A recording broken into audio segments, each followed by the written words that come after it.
Welcome to the Deep Dive, your shortcut to being well-informed.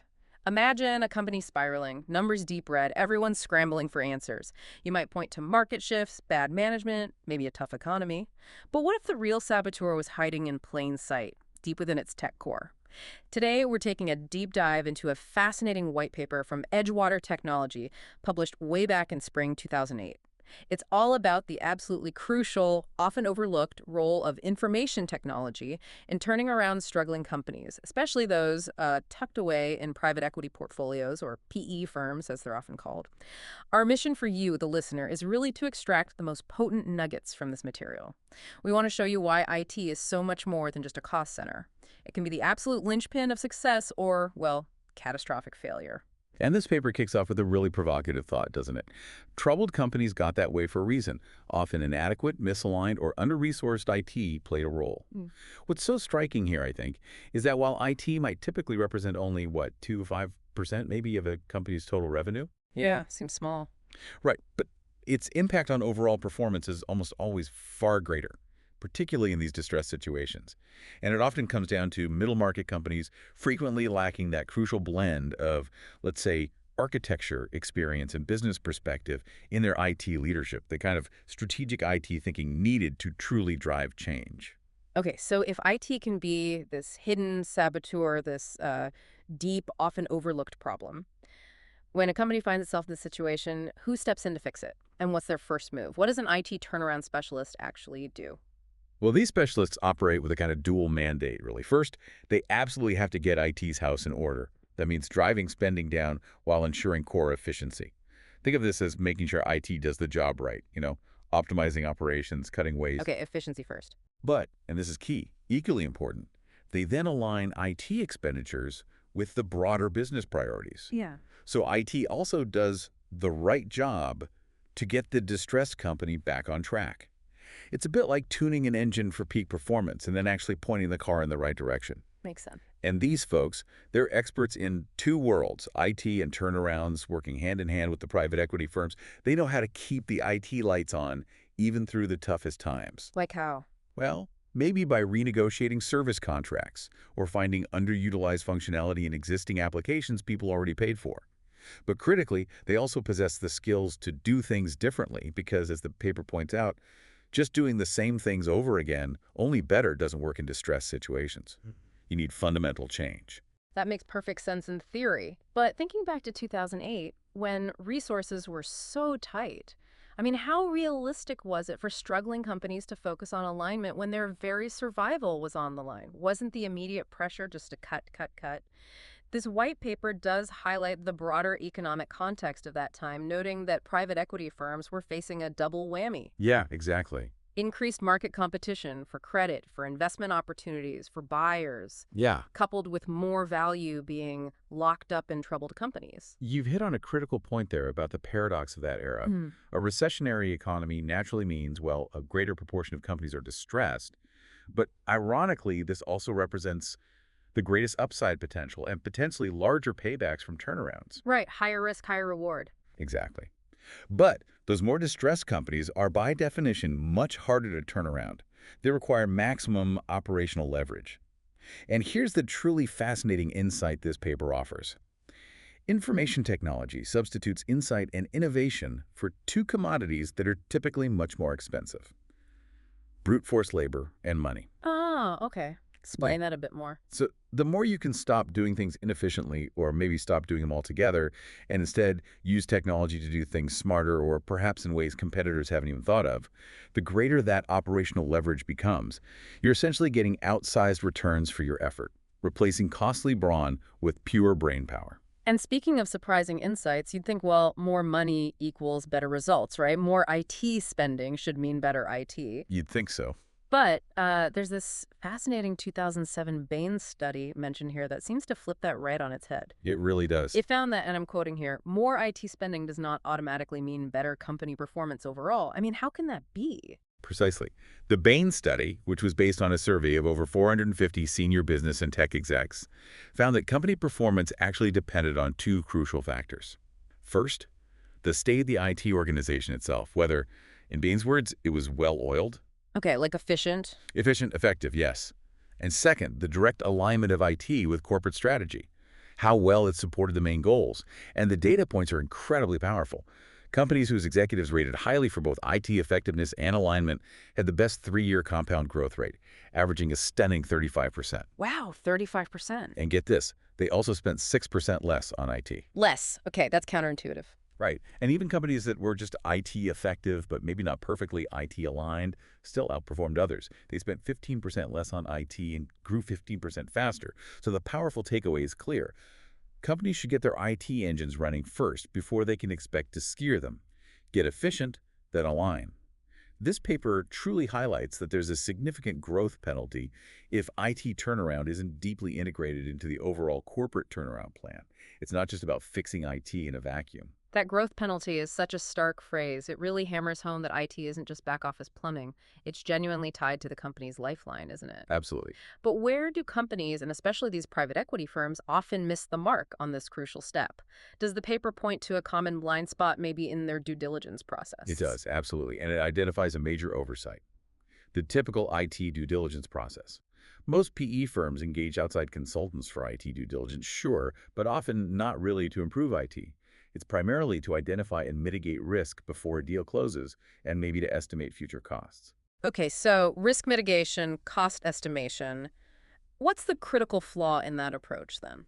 Well, the paper reveals that these services are often just add-ons, performed by individuals maybe without deep IT operational expertise or that specialized experience in IT turnarounds.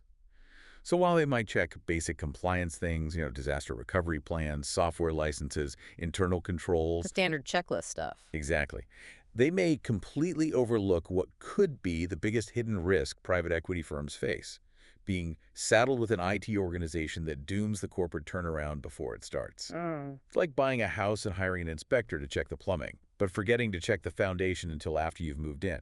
You miss the big structural problem. Ouch. Which means, before committing to a deal, these PE firms need to be asking some really crucial questions, as this white paper so clearly outlines. Think of these as a vital checklist, really, for any organization considering a big strategic shift, or even just looking inward. Like, where do opportunities exist to streamline, consolidate, and optimize IT operations?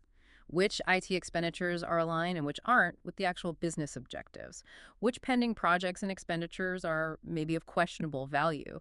What's the real order of priority for these things? Key questions. And how do IT costs benchmark against industry standards? Can they be driven below benchmarks? Are investors paying too much for IT assets? Are the non-tangibles, like, say, crucial data repositories, properly valued? Can they even be monetized?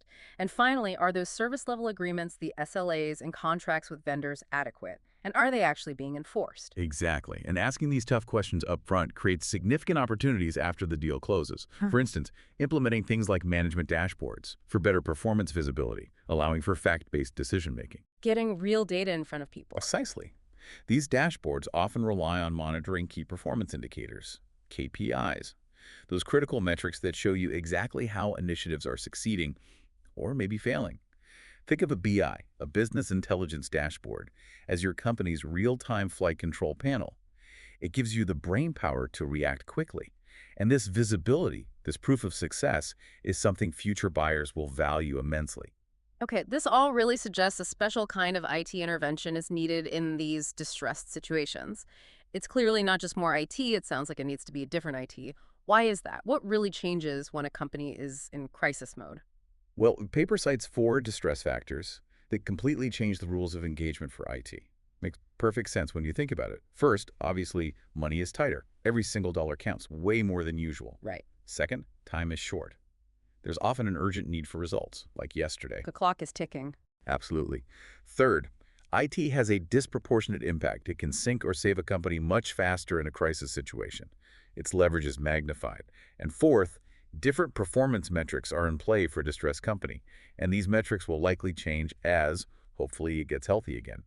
You're constantly shifting focus maybe from pure survival metrics to growth metrics, and your IT systems need to reflect that shift. And the paper really hammers this home, doesn't it, with that quote from a private equity firm manager saying, essentially, we're all in distress now.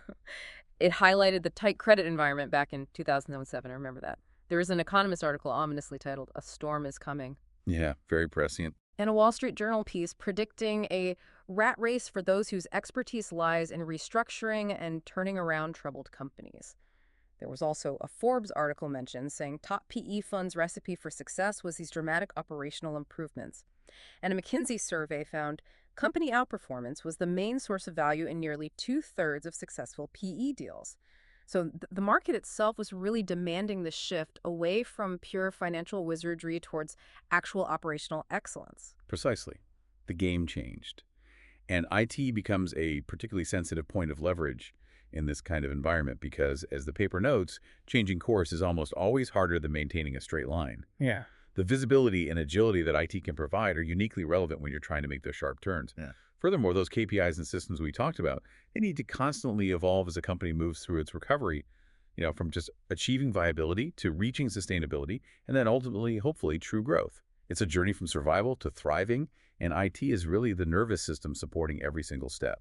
Okay, so we definitely understand the why IT is so critical and why it needs this special different approach in a crisis.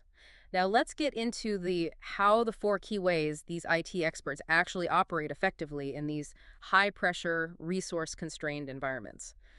These aren't just tactical fixes, right? They represent a kind of philosophy of radical agility and strategic resourcefulness. Absolutely, it's a mindset shift. The paper details these four strategies with specific practical examples. First, spend less.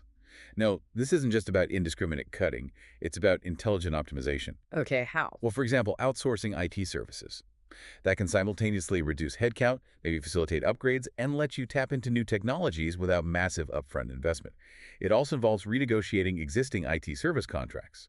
You'd be surprised how often these are just routinely renewed without a second thought, leading to companies overpaying for, frankly, outdated services. Happens all the time. Oh, yeah. And a really big one is tapping into underutilized functionality in existing applications or hardware. Think of apps that are licensed, paid for, but maybe never even installed, or powerful features that simply go unused because maybe nobody knows about them or how to use them. Shelfware, basically. Exactly. It's like buying a Formula One race car and only using it to drive to the grocery store, such wasted potential. And then there's virtualization, which is basically running multiple applications on one physical computer, or even one app across multiple machines. It optimizes hardware usage and conserves precious cash. Smart ways to cut costs without just stopping things. Okay, that makes perfect sense. What's the next key strategy for these turnaround specialists? Second, they work faster. Time is absolutely of the essence in a distressed situation. You don't have the luxury of long, drawn-out projects. This means using deep industry experience to quickly identify the relevant KPIs, the best technology vendors for the job, and those out-of-the-box software solutions that can deliver immediate impact. Like quick wins. Exactly. Quick wins are crucial. For instance, the paper actually mentions Edgewater's own business intelligence BI Quick Start program, which was designed to implement a BI dashboard within a remarkable 6 weeks. 6 weeks? That's fast for BI. Incredibly fast. It's also about streamlining the RFP, that's the request for proposal process, avoiding those, mega million page RFPs by knowing the few key factors that really matter and the relevant top vendors who can deliver. And often opting for out-of-the-box solutions where you tailor the business processes to the existing software functionality rather than the other way around. That saves immense time and future maintenance costs versus building custom solutions from scratch. Right. Avoid the custom build trap if you can. So speed and efficiency are paramount. But what about the people side of things? You can have the best tech, but if you don't have the right team. You're absolutely right. Third, they employ a richer talent mix. This is critical. It means leveraging senior IT talent who are, frankly, better suited to work with private equity portfolios because they speak the same language as the financial and operational leaders. They operate at an equally elevated level. They understand the business pressures. Exactly. This facilitates incredibly efficient communication for aligning those operational imperatives with the fund's objectives. It cuts through jargon and gets right to the core business need. These senior experts bring crucial situational awareness. They know what's truly implementable in a tough situation. They know where the technology landmines are hidden. They understand both the IT and the business implications. They're not just techies. They're strategists embedded in the turnaround. That makes a huge difference. And finally, how do they approach gathering requirements for new systems when time is so short and resources are so tight? Do they still try to map out every single business process? No, not at all. That's the fourth point. They streamline requirements gathering. It's triage, essentially. When selecting new systems, they focus resources only on the high-risk or high-reward areas. Forget exhaustively documenting every single business process that works okay. Think about it like fixing a leaky roof when your house is on fire. You don't start by polishing the silverware. Right, you hit the critical points first. You address the immediate critical threats and the biggest opportunities for impact first. They specifically target processes that are maybe inconsistent or non-standard, those that aren't automated but really could be, or processes that are just done poorly by the existing technology. Sure. There's a brilliant side effect here, the morale boost. Selecting low-hanging fruit and getting some quick wins really excites employees. It fosters a more productive environment and genuinely improves skills. It gets people excited about being productive again, which can be huge in a turnaround. Okay, this whole deep dive really reinforces that core theme the paper brings to light. The game for private equity firms fundamentally remains about replacing brawn with brains, getting smarter, not just bigger or richer. However, what's different now, or certainly was becoming clearer around 2008, is the type of knowledge required. Financial engineering alone was becoming, as the paper puts it, democratized. The old tricks just weren't enough anymore. Exactly. On this flatter playing field, as the paper calls it, information technology itself has truly become the crucial brain power PE firms seek. Especially when dealing with the challenging constraints of a distressed portfolio company or just a more distressed economic environment generally. IT is the new frontier for finding that operational edge, for creating real value. So, wrapping this up, what does this all mean for you, the listener? If IT's strategic importance is so absolutely critical for distressed companies to achieve turnaround success, maybe even remarkable growth, consider how you might be underestimating the strategic potential of IT within your own projects, your teams, or your organizations, regardless of their current health. Are you seeing IT as just a cost or as a potential engine? Yeah, this raises a really important question for you. Are you truly focused on the alignment of your technology with your biggest strategic goals, or are you mostly just ensuring it, keeps the lights on? This deep dive strongly suggests that getting IT to do the right job strategically, innovatively, is where the real value and indeed the most surprising turnaround potential truly lies.